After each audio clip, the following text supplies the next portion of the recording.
Assalamualaikum warahmatullahi wabarakatuh. Teman-teman, ini saya sudah bersama salah satu narasumber yang mempunyai cerita horor. Ceritanya gimana, Mas?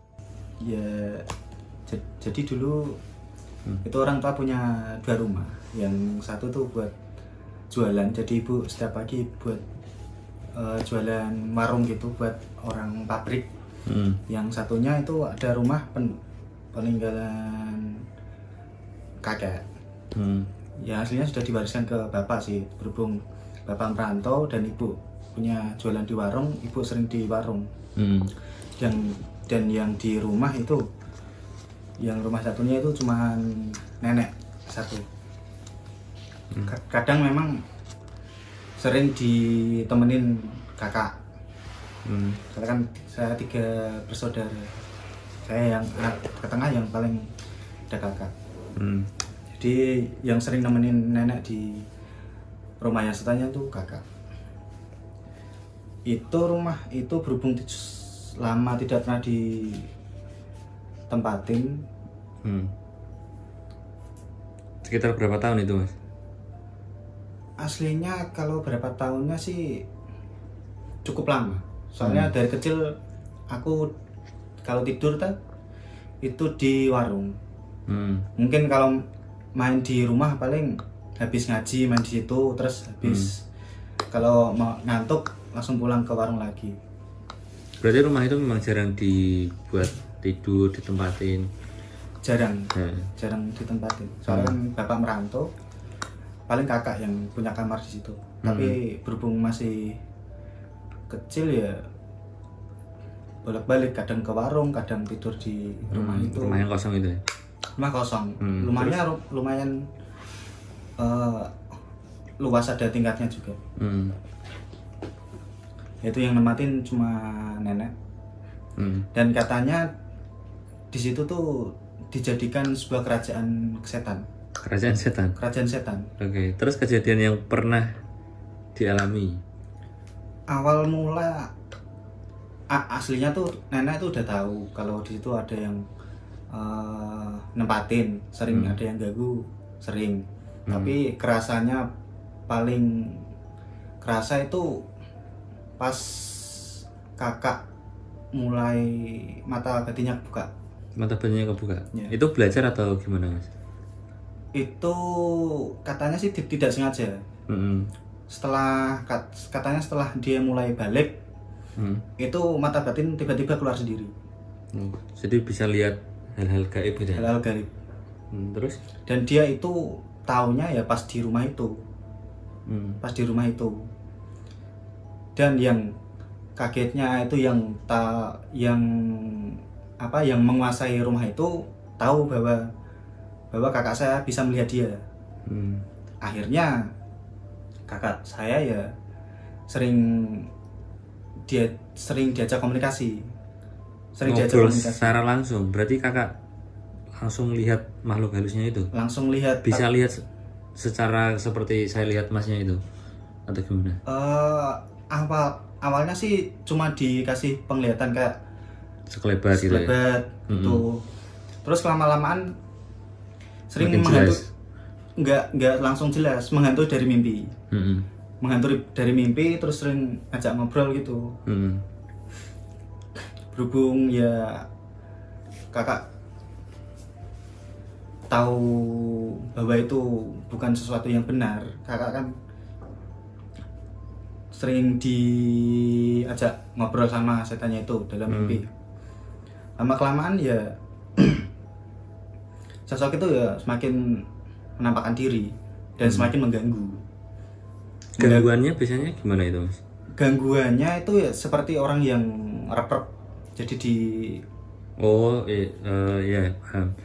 Ketindihan kalau orang ketindihan, Jawa. ya, ketindihan. Seringnya ketindihan. Itu kejadiannya tuh setiap malam, setiap mau tidur pasti diganggu dulu. Gak bisa langsung tidur nyenyak, itu gak bisa sekarang.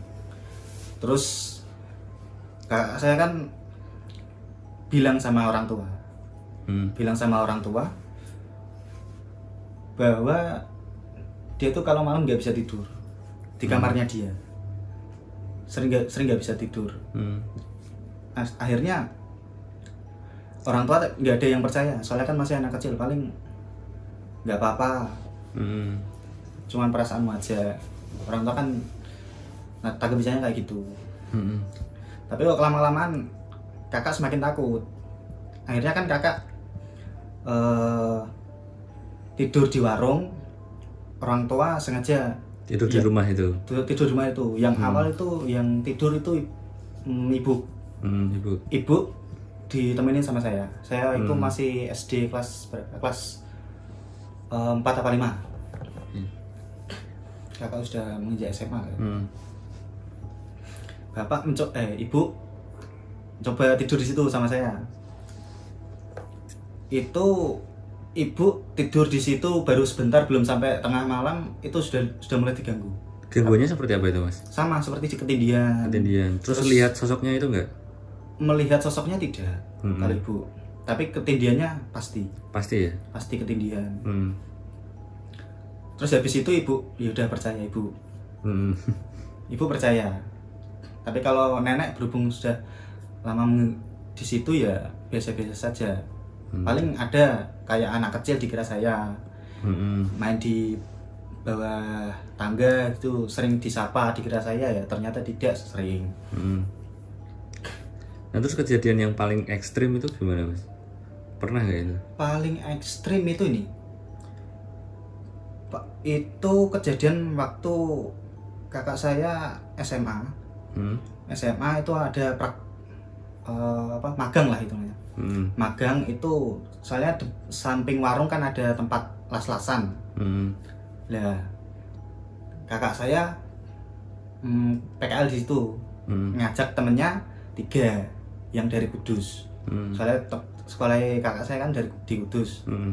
Ngajak temannya 3 buat PKL di situ. Terus nginepnya di rumah yang kosong itu. Nah, awalnya kan paling diganggu di sekelebat, paling diganggu di ketindihan gitu kan. Okay. Terus yang diganggu cuma kakak saya. Lah pas kejadian itu jadi 4 orang yang ada di rumah itu. Itu semua tidur di kamarnya kakak saya. Pada waktu sudah terlelap tidur itu tiba-tiba tengah malam sekitar jam 1-an, hampir jam 2 itu mereka semua diganggu. Gangguannya seperti apa? Gangguannya itu sampai satu-satu orangnya itu dilempar semua. Dilempar. Dan itu 4-4-nya ngaku semua. Mental semua dari kasur berarti? Ada yang dilempar ke pojokan, yang paling anehnya lagi ada yang dilempar sampai ke atas lemari. Ke atas lemari. Dan itu bener-bener. Itu yang dilempar, dia kerasa nggak waktu dilempar atau tiba-tiba? Kerasa. Terus ada di atas lemari gitu? Kerasa, soalnya 4 anaknya itu langsung kebangun semua. Terus lari ke warung. Ke warung 4 termasuk kakak saya. Kan langsung 4-4-nya lari ke warung tadi. Lari ke warung. Terus dari situ kan aku waktu itu kebangun. Ibu ya kebangun. Panik. Ada apa gitu ya. Ya akhirnya ya udah tidur di warung saja. Terus hari berikutnya 3 orang itu nggak berani tidur di situ. Terus mereka tidur di orang tua yang punya las-lasan, kan rumahnya juga ada yang kosong. Ya akhirnya di situ. Dan mulai kejadian itu saya aslinya udah mulai agak takut sih lewat situ. Tapi beranikan diri. Dari kejadian itu gangguan semakin bertubi-tubi, tapi yang merasakan cuma kakak saya.